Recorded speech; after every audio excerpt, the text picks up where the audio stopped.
নজরুল প্রয়াণ দিবস উদযাপিত জলপাইগুড়িতে বৃহস্পতিবার বিদ্রোহী কবি কাজী নজরুল ইসলামের ৪৮তম প্রয়াণ দিবস যথাযোগ্য মর্যাদায় জলপাইগুড়ি জেলা তথ্য ও সংস্কৃতি দপ্তরের উদ্যোগে এবং সুনীতিবালা সদর উচ্চ বালিকা বিদ্যালয়ের সহযোগিতায় বিভিন্ন অনুষ্ঠানের মধ্য দিয়ে উদযাপন করা হয়। বিদ্রোহী কবির প্রতিকৃতিতে মাল্যদান, পুষ্পস্তবক অর্পণ, নজরুল গীতি আবৃত্তি, কবির জীবন কাহিনী নিয়ে আলোচনা করা হয়। উপস্থিত ছিলেন জেলা বিদ্যালয় পরিদর্শক মাধ্যমিক বালিকা গোলে, জেলা তথ্য ও সংস্কৃতি আধিকারিক স্বরূপ বিশ্বাস, এসডিআইসিও ইন্দ্রজিৎ সাহা, সুনীতিবালা সদর উচ্চ বালিকা বিদ্যালয়ের প্রধান শিক্ষিকা সুতপা দাস সহ অন্যান্যরা।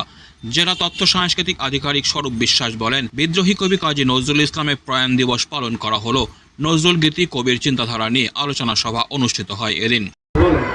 আজ আমরা একত্রিত হয়েছি সুনীতিবালা সদর উচ্চ বালিকা বিদ্যালয় জলপাইগুড়িতে। আমাদের আজ একত্রিত হওয়ার যে কারণটি ছিল তা হলো বিদ্রোহী কবি কাজী নজরুল ইসলামের প্রয়াণ দিবস পালন।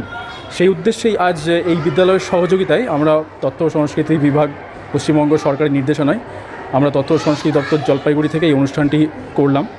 ভীষণ ভালো লাগছে বাচ্চাদের সঙ্গে আজ আমরা এই অনুষ্ঠানটি করতে পেরে। এত ভালো লাগছে কারণ বাচ্চাদের পার্টিসিপেশনস দেখার মতো ছিল। নজরুল গীতি এবং কবির চিন্তাধারা এবং সেই নিয়ে আলোচনা সভা ইত্যাদি সমন্বয়ে আজকের অনুষ্ঠানটি সুসম্পন্ন হলো। অনেক ধন্যবাদ। Disclaimer. This channel may not promote any violent, harmful or legal activities. All content provided by this channel is meant for an educational purpose only.